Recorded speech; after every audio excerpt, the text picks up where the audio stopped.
Welcome to the Daily Bullet. Paul, have you got all of our connections made, or are we just shaking hands with OpsLens right now?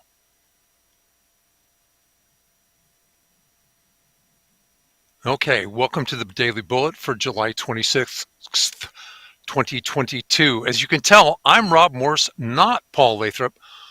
Paul's behind the scenes, pedaling like crazy. He's not feeling well. So he's running the board. Please, as you always do, we're ready for your comments. Send them in. Craig DeLuz is our normal commentator. He's got the rundown. No, that doesn't mean he's tired. That's the name of his weekly comments. Get your opinion in on live video. If you're watching on OpLens, tweet with the hashtag #BulletPodcast. Craig, welcome. Welcome, Rob. It's good to see you, sir. Uh, Second string in my case. Glad I could help. We'll press on. Boy, what Paul gave me an easy day to start with. There's so much to talking about. The assault weapons ban that was promoted with great fanfare in the House seems to have put on the brakes. Yeah, there are indeed signs that they just don't have the votes. The calendar of the House Rules Committee, it passed out of the Judiciary Committee, which is the next stop for HR 1808. It's not listed for consideration. The conventional wisdom is that House Speaker Nancy Pelosi won't push the bill forward until she's already counted the votes. So, since it's not there in the House Rules Committee calendar, it's pretty sure that she's still twisting arms. That means this is our chance. Paul, can you throw up the number for the Capitol switchboard? Thank you. It's almost like we're doing this on purpose. That is where you call your elected representatives and say, not only no, but emphatically no, stop and vote against Bill HR 1808. Craig, do you have more you want to comment about that? Well, no, just that. Here's the thing that's important to understand is this is especially in the face of what the Supreme Court did and some of these rulings that are going to be coming down relating to Second Amendment cases, and understand that because they've changed how the courts are supposed to look at Second Amendment cases, rulings like this, even if they decide they're going to pass this legislation, there's a very good chance that if they are required to look at the text, the actual text of the Second Amendment and history, that laws like this, should they even become law, will eventually be thrown out. And that's going to happen regardless of whether they pass this or this becomes law or not. What this is, and what they're hoping that this will become, basically their goal is to get people on record on where you stand on banning firearms. In this case, center fire semi-automatic rifles. This is a campaign thing. This is a campaign gimmick. This is not something that they ever anticipate will actually ever become law.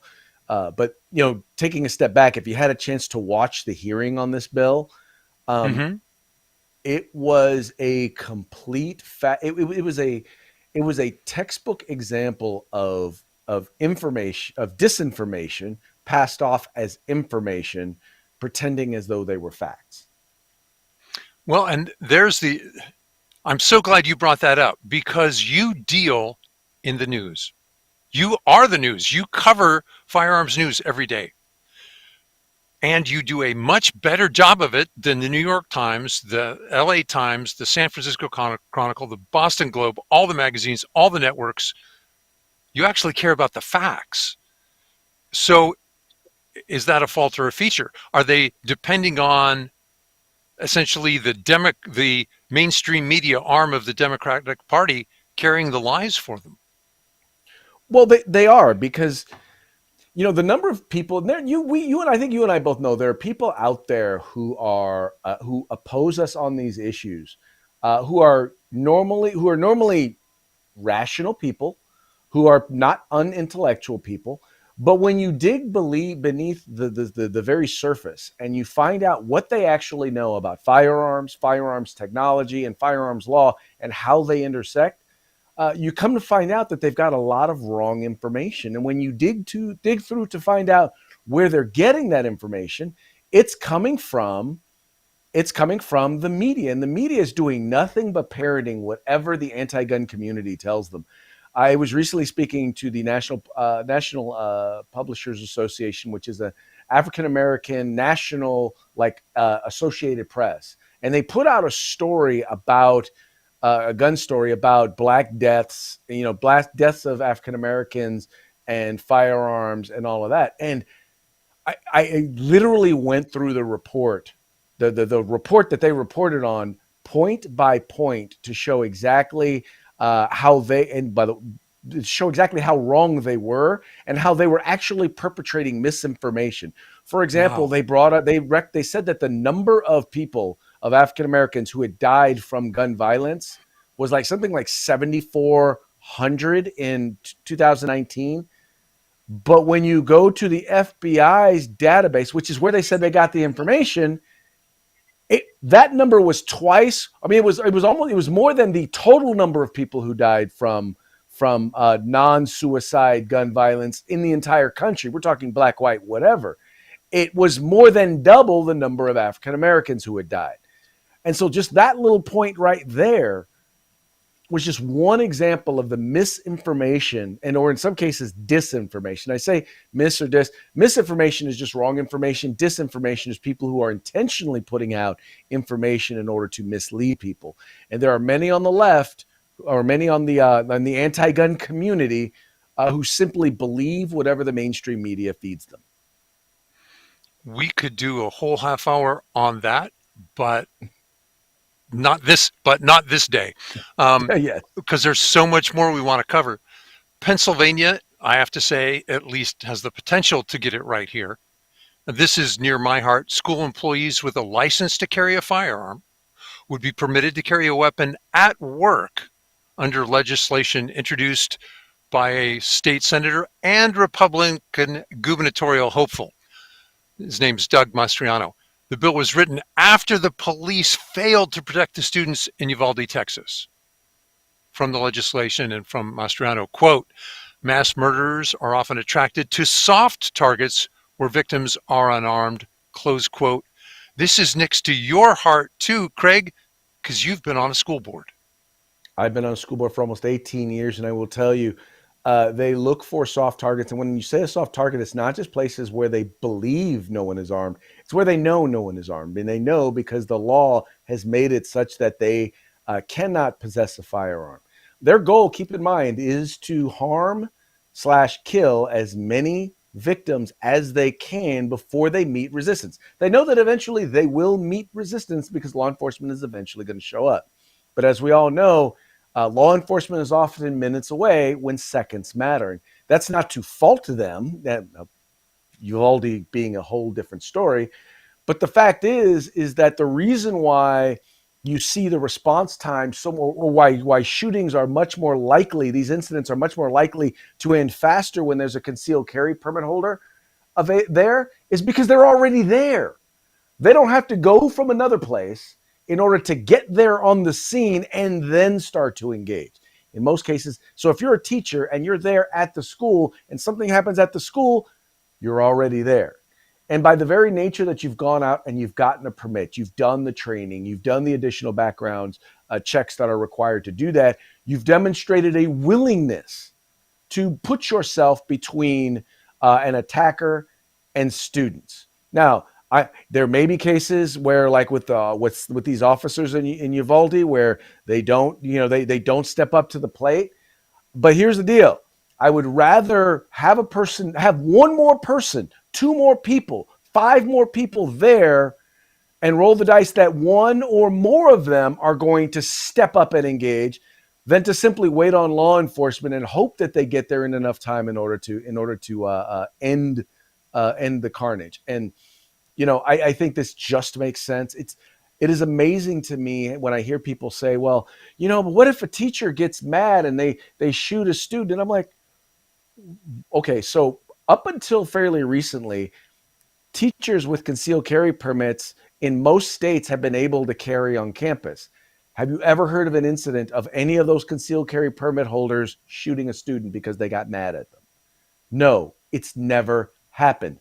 But how many times have you heard of a person deciding to go to a school where they know no one is armed, and shoot up that school and pretty much be able to cause a lot of injury and a lot of death before they are finally engaged by someone who had to come from off campus in order to engage them? It only makes sense, Rob. Now, the one thing I would like to say, I would like to see funding for them to do coordinated training with local Yes. law enforcement, Yep. so that Yep. they all everyone understands this is the plan. If there is if there is a shooter on, if there is a mass casualty event, if there's an active shooter situation, so that everybody on campus who including those who have a firearm know exactly this is what your role would be. Craig, again, we could go on for a half hour on that topic alone. It's too close to our heart. Someone has given us a comment. Larry Benson said, the mall hero was 22. How old are those teachers and how old are those Uvalde uh, OT for that matter? Parkland? I'm not sure what OT for Or that matter Parkland, means, but or or for or that matter, I think it's or, or or for that matter, Parkland, Parkland. right? Well, Right. keep in mind it's not about the age of the individual, but it's about the willingness of an individual to step up and defend. And here's the thing: the more people you have who have the ability, and that's the key. I'm not going to say that everybody has the willingness to, but I'm saying if you have the willingness to, you ought to at least have the ability to defend yourself and defend the students. Again, okay, Craig, if we can't get that topic up on Paul's program, invite me on the rundown and we can do an hour on that in a heartbeat because we both Oh care yeah, about it so oh yeah. much. California is trying to sue firearms manufacturers and distributors out of business. Has Oh yeah. California ever seen a bill that would allow lawyers to bring lawsuits that they didn't like? This month alone, Gavin Newsom signed over 10 new gun control laws. Those include Yes. Well, fresh limits on gun advertising to minors, increased inspection of dealers, and a 10-year ban on firearm possession if you're convicted of child abuse or elder abuse. The most outrageous of these laws allow Californians to sue anyone who distributes, quote, banned semi automatic rifles or ghost guns. By the way, ghost guns have been redefined not just a firearm um, that's homemade, it's if the serial number is defaced. In some cases, it's if certain firearms components within the gun are not serialized. You may own a ghost gun and not even know. Craig, right. what Well, do you think? ghost gun is there was a made up term by California former state senator Kevin De Leon. We call him Ghost Gun De Leon, the creator of the 30 magazine Clipazine. Uh, so you guys Glyphosate. have all seen the YouTube videos. This is it went viral before there was any such thing as Reels or TikTok. But anyway, the problem with this is that they call them ghost guns, but what they're really talking about are home built or unserialized firearms, which are two very different things. What their goal is to make it so that individuals will not be able to, or they'll go after people who allow people to be able to see, once again, manufacture firearms at home. There is a process in the state of California where you get the stuff that you need, including the part that's supposed to be serialized. You apply to the California Department of Justice you go through your background check, you get a serial number, you build your firearm, and then you make sure that you put the serial number on it. So there's a process by which these firearms are created. Now, the challenge is that one of the things they don't tell you is a good percentage of the firearms that they call ghost guns that are not serialized, we're finding out are actually firearms that had a serial number, but it was removed. They don't want to tell you any of that. They also don't want to tell you that the only crimes really being committed with these firearms are possession of them, and particularly people who are not supposed to be in possession of a firearm. That's the number one issue. But in terms of the number of new crimes where they're finding these guns, or they're talking about, oh my God, it's increasing dramatically. It's like me saying, I found a needle in a haystack last year. This year, I found two needles in the haystack. So, oh my God, we're looking at a 100% increase in the number of needles found in haystacks. An epidemic of needles. Um, I Epidemic. think there part of this too, though, is the marketing to minors, and which we're going to talk about Yes. again in New Jersey. They've actually opened a government office to sue firearms manufacturers, dealers, and sellers um, that would sue people who, quote, knowingly or recklessly contribute to a public nuisance in New Jersey through unlawful or unreasonable conduct.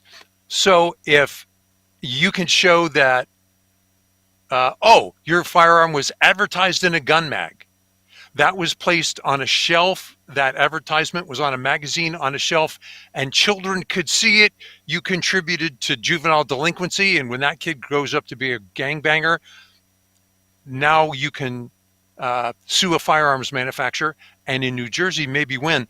I think they're modeling similar legislation in California. Craig? Right. Well, the problem is they're what they're upset about is first of all, let's be clear: minors cannot purchase firearms. So you're not marketing a firearm to children. That makes absolutely positively no sense because they can't get one. Well, let me clear. Maybe they can steal one, but they cannot purchase one. So the idea of saying, well, they're advertising to minors is stupid. Why would they advertise to minors when they, once again, minors cannot purchase firearms? That's just a dumb idea. But the whole goal here, quite frankly, it's about burying the industry, the firearms retail industry, the manufacturers and the retailers. It's about burying them in legal fees. Now, keep in mind, this legislation is put up by organizations like Everytown. You know, formerly it used to be formerly Guns Against Mayors Against Illegal Guns, except all the mayors were actually illegal. Should have been Mayors Against Illegal Mayors, but I digress. Um, but they're funded by billionaires like Bloomberg, and so they have absolutely no problem filing these lawsuits. And this allows them to file those lawsuits. And imagine you own a gun store and you're just trying to keep your doors open, and you now have to fight every single one of these lawsuits that comes through. Eventually, you wind up just shutting down your doors. Either your insurance company is going to cut you off, or simply you're just not going to be able to afford the lawyer's fees. And so it's really a way to end the firearms industry, is what it is. We have a comment from, oh, Charlie Chambers. Thank you. I was going to feel hurt if Charlie didn't comment. Ghost gun's a pejorative used to scare the unaware. Ignorance has a cure, a good education, but there's no cure for stupid gun banners. Close quote. Thank you, Charlie. Um, I want to amplify Charlie's point. Craig, I think you're absolutely right. Bloomberg gets the legislation he wants because money talks.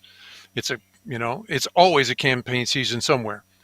But I think there are failing states, often bleeding populations.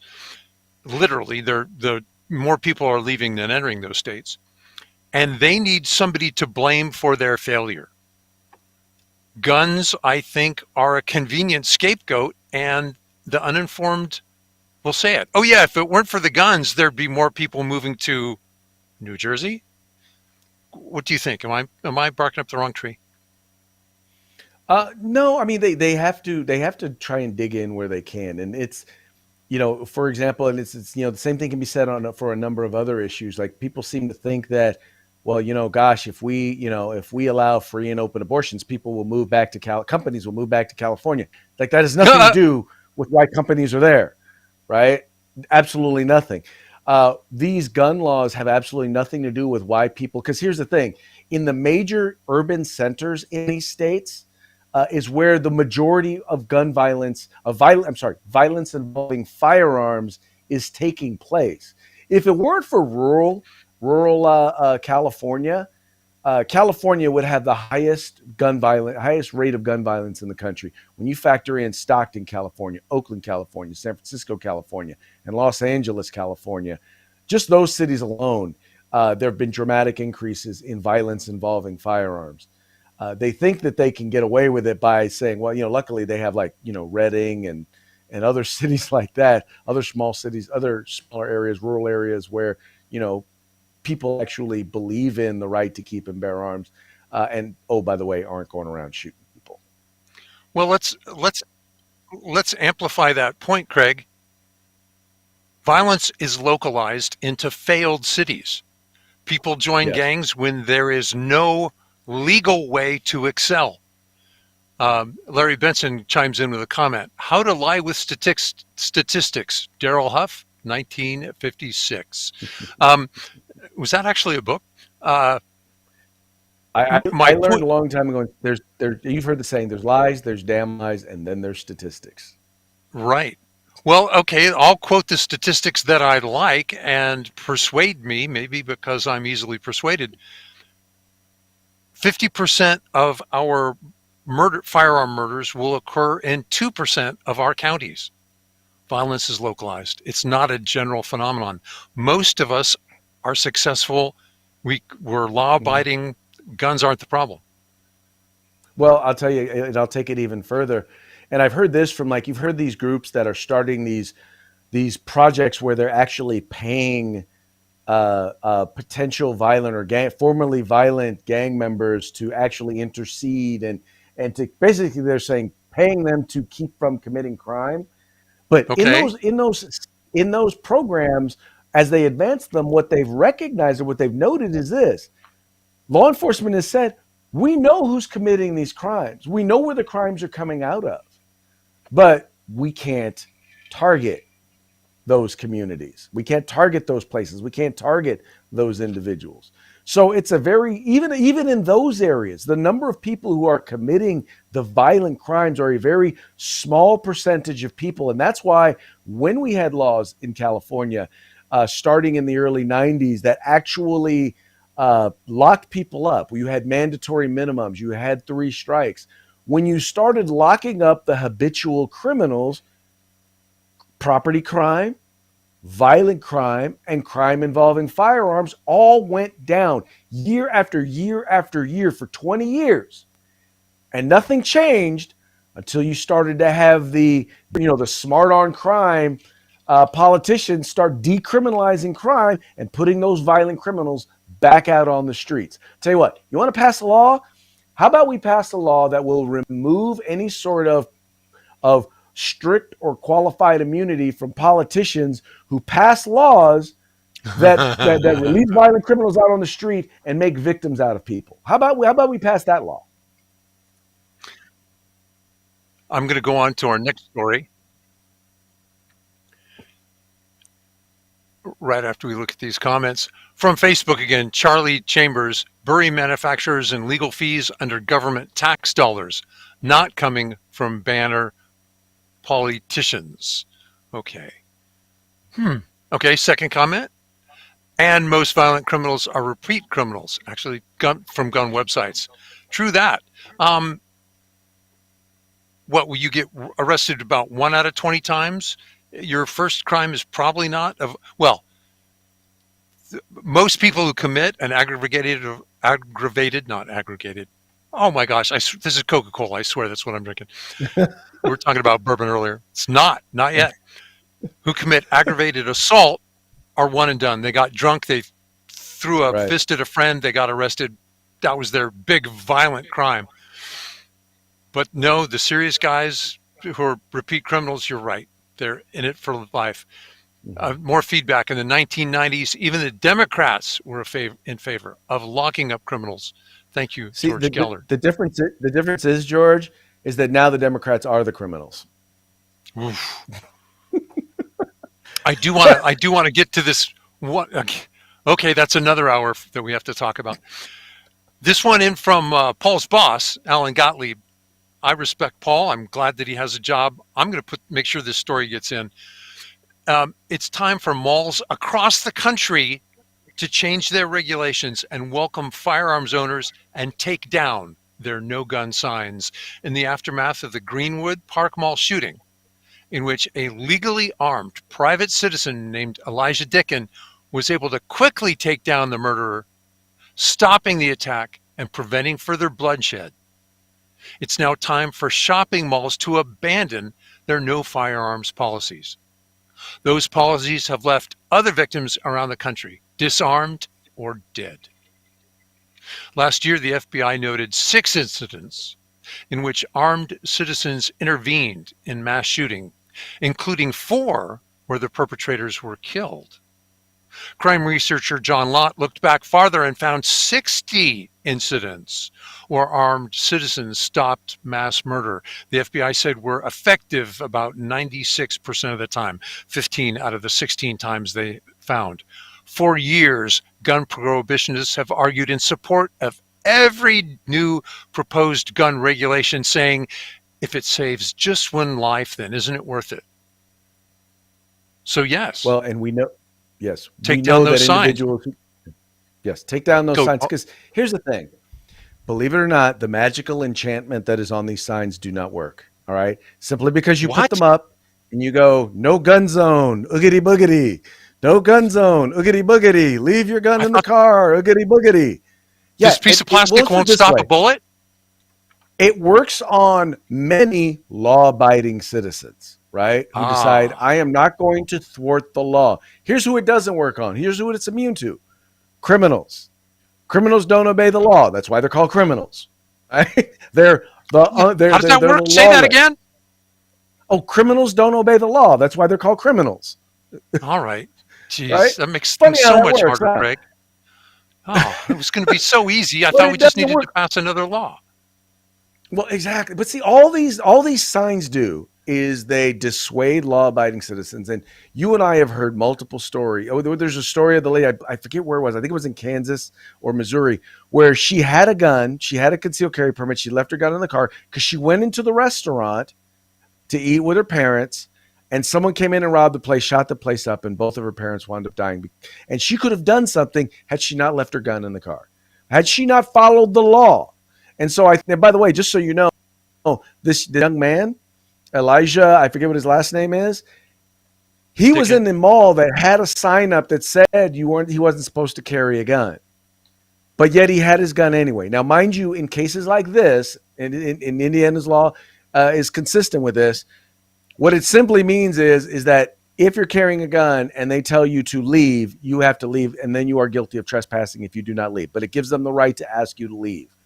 But it's not like you're violating a major crime. But in this particular case, his not following the law, his ignoring the sign, saved countless lives. And there are many, many shootings, many, many of these incidents that take place that never rise to the level of a mass shooting because there was an armed citizen there to take action as soon as it started. What was it, like 15 seconds?